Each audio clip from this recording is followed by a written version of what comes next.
अस्सलाम वालेकुम दोस्तों, उम्मीद करता हूँ सब खैरियत से होंगे। अल्हम्दुलिल्लाह मैं भी ठीक हूँ।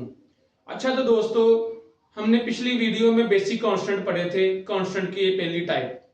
अब इसमें हमने कांस्टेंट की दूसरी टाइप पढ़नी है, डेरिवेटिव कांस्टेंट। डेरिवेटिव कांस्टेंट को कहते हैं जी अक्षरशुदा कांस्टेंट, और इसको हम एस्पिरेटेड कांस्टेंट भी कहते हैं। तो मैंने पहले लेक्चर में मैंने आपसे कहा था कि जिसको बेसिक कांस्टेंट आते हैं उसको डेरिवेटिव कांस्टेंट भी आते हैं। अच्छा जी, जो डेरिवेटिव कांस्टेंट हैं वो बेसिक कांस्टेंट से ही बने हैं। ये कांस्टेंट है, ये की तरह ही हम इस कांस्टेंट को लिखेंगे। सिंपल हमने एक लाइन ऐड कर देनी है, तो ये बन जाएगा खीयोग। क्या बन जाएगा? खी ओक। उसके बाद नियन का भी नहीं बनता डेरिवेटिव, द्विघात का बनता है जी।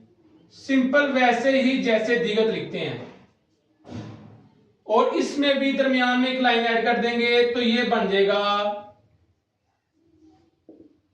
थियोथ। थियोथ भी कहते हैं इसको, और थिगत भी कहते हैं। उसके बाद अगला कांस्टेंट जो है वो बीएफ से बना जी। सिंपल वैसे जैसे बीएफ की दो लाइनें हैं जी, और ये वाली लाइन ऊपर चली जाएगी, थोड़ी सी अनबाइड हो जाएगी आगे से ऊपर से, और एक ये लाइन, ये शेप है जी इसकी। इसको हम कहते हैं फी ओ, फी ओ। उसके बाद अगला कांस्टेंट है जी, ईएम से बना है। वैसे ही लाइन, एक लाइन ऊपर बड़ी, एक उससे छोटी। हियर की दो शेप है जी। एक शेप ये है, इसको हम कहते हैं हियत। उसके बाद जीयत है जी। सिंपल वैसे ही एक लाइन ऐड कर देंगे और ये बन जाएगा छी उत। हमारे 5 कांस्टेंट कंप्लीट हो गए डेरिवेटिव। इसको हम एक दफा पढ़ लेते हैं। खीयोग, थीगत, फीयोग, हियोग, छीयोग। अब हम आगे चलते हैं जिनके साउंड की तरफ। खीर की जो पहली और दूसरी साउंड है वो सेम है, एक जैसी है। तीसरी साउंड इनकी मुख्तलिफ है। खीर की पहली साउंड है और दूसरी साउंड ख है, और तीसरी साउंड काफ है। वैसे ही जहां से लफ्ज स्टार्ट हो रहा है वो इसकी पहली दूसरी साउंड है, और जहां पर एंड हो रहा है वो इसकी तीसरी साउंड है। ठीक है, पहली दूसरी साउंड है जी थ, और एंड कहां पे हो रहा है जी ते पे, तो इसकी दूसरी साउंड ते है। उसके बाद फीएफ है जी। फीएफ की पहली और दूसरी साउंड फ है, और तीसरी साउंड इसकी पे है। हियत है जी। अब हियत की जो पहली साउंड है और दूसरी वो है ह। हियत की पहली दूसरी साउंड ह, तीसरी साउंड इसकी ते है। इसके बाद छियत है जी। छियत की पहली और दूसरी साउंड छ, और एंडिंग जो साउंड है इसकी तीसरी वो ते है। ये हमारे डेरिवेटिव कांस्टेंट है, इसको हम अक्षरशुदा कांस्टेंट कहते हैं, और इसको हम एस्पिरेटेड कांस्टेंट भी कहते हैं। अच्छा दोस्तों, अब आ गई है जी अंडरनेथ वावल। अंडरनेथ वावल कहते हैं जी लेटे वावल्स को। कितने हैं जी? 5। सबसे पहला जो वावल है जी लेटा, ये शेप है जी, इसको हम कहते हैं ऊ। क्या कहते हैं जी? ऊ, अलिपेश ऊ। उसके बाद ये वावल है जी, इस वावल का नाम ओ है। क्या नाम है इसका? ओ। उसके बाद अगला वावल है जी, ये वावल है जी, इसका नाम यू है। क्या नाम है? यू। उसके बाद अगला वावल है जी, ये वावल है जी, अब इसका नाम जो है वो है यो। क्या नाम है? यो। उसके बाद अगला वावल है जी, ये वावल की शेप है, इसको कहते हैं अ। क्या कहते हैं? अ। इसको एक दफा पढ़ लेते हैं जी, उ, ओ, यू, यो, अ। ये हमारे 5 अंडरनेथ वावल है जिसको हम लेटे वावल्स कहते हैं। और ये बात हमेशा याद रखनी है जी, जो पहले हमने स्टैंडिंग वावल पढ़े थे वो हमेशा कांस्टेंट के सामने आते हैं, और जो लेटे वावल्स होते हैं, अंडरनेथ वावल्स, लेटे वावल जो होते हैं, ये हमेशा कांस्टेंट के नीचे आते हैं। अच्छा दोस्तों, आगे हम एक रूल पढ़ेंगे। लफ्ज बनाते वक्त जब भी शुरू में गियत, दिगत, बियत, जियत आए तो ये कांस्टेंट अपनी डेरिवेटिव यानी कि अखज शुदा कांस्टेंट की आवाज देगा शुरू में। जैसे कि गियक है, दिगत है, बियत और जियत, ये 4 ऐसे कांस्टेंट है जी, जब भी ये शुरू में आएंगे, जब भी ये स्टार्टिंग में आएंगे तो गियक लफ्ज बनाते वक्त अपनी ख की आवाज स्टार्टिंग में देगा। दिगत शुरू में आएगा तो अपनी थ की आवाज देगा।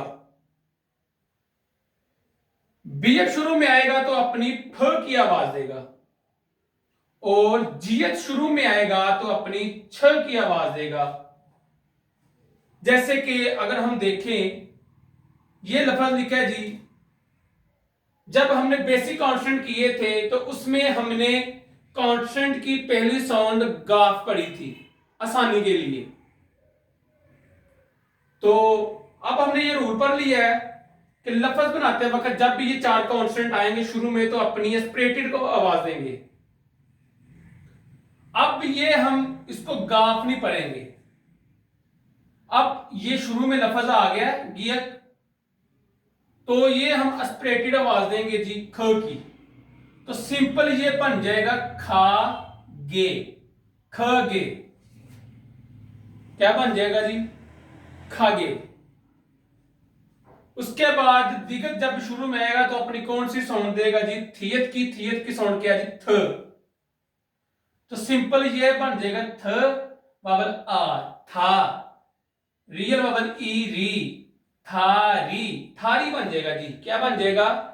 थारी। उसके बाद अगला कांस्टेंट है जी बीएफ। बीएफ जब शुरू में आएगा तो अपनी कांस्टेंट फीएफ की देगा, यानी कि फे की साउंड देगा। सिंपल ये जो बीएफ है, अब ये शुरू में है तो फ की साउंड देगा, तो फ वावल आ, फा, जी तो वावल ई, जी, तो क्या बन जाएगा? फा जी। फ की साउंड देगा जी शुरू में।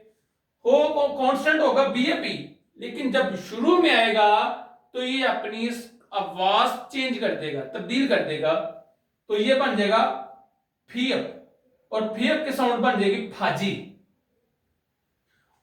उसके बाद ये जीएत है जी, तब ये शुरू में आ जाए तो अपनी साउंड देता है जी छ की, तो ये बन जाएगा छी दा, छी दा।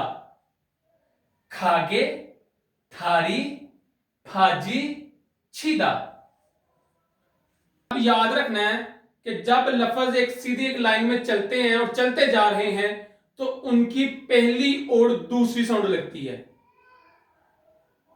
लेकिन जब लफ्ज के नीचे लफ्ज आ जाए तो उनकी तीसरी साउंड लगती है। हमने 3 साउंड पढ़ी थी। जैसे कि अब ये लफ्ज है जी, अब ये चलता जा रहा है जी, अब हमने पहली और दूसरी साउंड पढ़नी है जी। पहली साउंड क्या है जी? शुरू में ख की साउंड है इसकी, ऐसे ही है। दूसरी साउंड क्या है जी? गाफ की। तो सिंपल ये क्या करेंगे? खा गे, ख की साउंड है, खा गे। अब हमने इस रूल के मुताबिक चलना है जी। ये रूल लागू हो गया कि जब भी ये कांस्टेंट 4 शुरू में आएंगे तो अपनी एस्पिरेटेड आवाज देंगे। अच्छा जी, अब आगे जितनी भी साउंड बनेंगी तो इन्हीं कांस्टेंट के हिसाब से बनेंगी। ये जो 4 कांस्टेंट है, शुरू में इनकी साउंड यही होगी जब भी ये शुरू में आएंगे। तो आगे जब वो चलते जाएंगे तो इनकी साउंड में कोई फर्क नहीं आएगा, वही जो उसकी दूसरी साउंड है वही साउंड आएगी जी इनकी। अब शुरू में ख गे, खागे, ठीक है। लफ्ज चलता जा रहा है, चलता जा रहा है, तो अपनी पहली और दूसरी साउंड देगा। लेकिन जब लफ्ज के नीचे लफ्ज आ जाए तो वो अपनी तीसरी साउंड देगा। जैसे कि हमने लिखा जी आ अंग, क्यों जी, ईएंग साइलेंट, आपने कोई साउंड नहीं देता, हमने पढ़ा है। दूसरी जगह में भी ईएंग साइलेंट है, कोई साउंड नहीं देता, हमने पढ़ा है। तो अब पश्चिम में जो ईएंग है जी, इसकी अंग की आवाज है।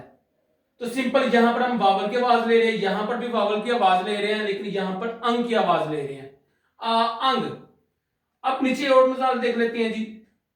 अब ये जो कांस्टेंट है, ये जो नीचे है जी, ये तीसरी साउंड है। जब भी लफ्ज के नीचे लफ्ज आ जाए तो वो तीसरी साउंड देता है, और इसको हम पच्छम कहते हैं। क्या कहते हैं जी? पच्छम। तीसरी साउंड हमेशा पच्छम में इस्तेमाल होती है, ये याद रखना जी। तीसरी साउंड कहां इस्तेमाल होती है? हमेशा पच्छम में इस्तेमाल होती है। अच्छा जी, हमने पढ़ा था जी जो लेटे वावल होते हैं वो हमेशा कांस्टेंट के नीचे आते हैं। अब हम इनका टेबल बनाने लगे हैं जी। कांस्टेंट है जी खियक। कौन सा कांस्टेंट है जी? खियक। अब लेटा वावल कौन सा जी? ऊ। कहां पे आते हैं जी लेटे वावल? हमेशा कांस्टेंट के नीचे। अब इसको हम लिखेंगे नीचे, तो यह बन गया खू। हमने पढ़ा था जी कांस्टेंट की पहली आवाज और वावल की मुकम्मल आवाज लेते हैं। तो इसकी पहली आवाज ख की है और वावल क्या है जी? ऊ। तो क्या बन गया? खू। उसके बाद खियक वावल ओ, खो। खियक वावल ओ, खो। उसके बाद खियक वावल यू, खयू। ख की साउंड है यू के साथ, तो क्या बन गया? खयू। उसके बाद खियक वावल यो, खयो। खियक वावल यो, खयो। उसके बाद खियक वावल अ, ख। खियक वावल अ, ख। आगे चलती हैं जी। थियत है अगला कांस्टेंट, तो थियत ऊपर, लेटा वावल नीचे, तो क्या बन गया? थू। थ की साउंड है, वावल ऊ, थू। उसके बाद थियत वावल ओ, थो। थियत वावल यू, थयू। थियत वावल यो, थयो। थियत वावल अ, थ, थ। थू, थो, थयू, थयो, थ। अगला कॉन्स्टेंट है जी फियप। फियप वावल ऊ, फू। फियप वावल ओ, फो। फियप वावल यू, फयू। फियप वावल यो, फयो। और फियप वावल अ, फ। क्या बन गया जी? फू, फो, फयू, फयो, फ। अगला कॉन्स्टेंट हियत है जी। हियत वावल ऊ, हु। हियत वावल ओ, हो। हियत वावल यू, हयू। हियत वावल यो, हयो। हियत वावल अ, ह। क्या बन गया जी? हु, हो, हयू, हयो, ह। अगला कॉन्स्टेंट है जी छियत। छियत वावल ऊ, छू। छियत वावल ओ, छो। छियत वावल यू, छयू। छियत वावल यो, छयो। छियत वावल अ, छ। तो क्या बन गया जी? छू, छो, छयू, छयो, छ। ये हमारा लेटे वावल के साथ टेबल है। अच्छा दोस्तों, मजीद अच्छी वीडियो के लिए हमारे चैनल को सब्सक्राइब करें और बेल आइकॉन को दबाना मत भूलें।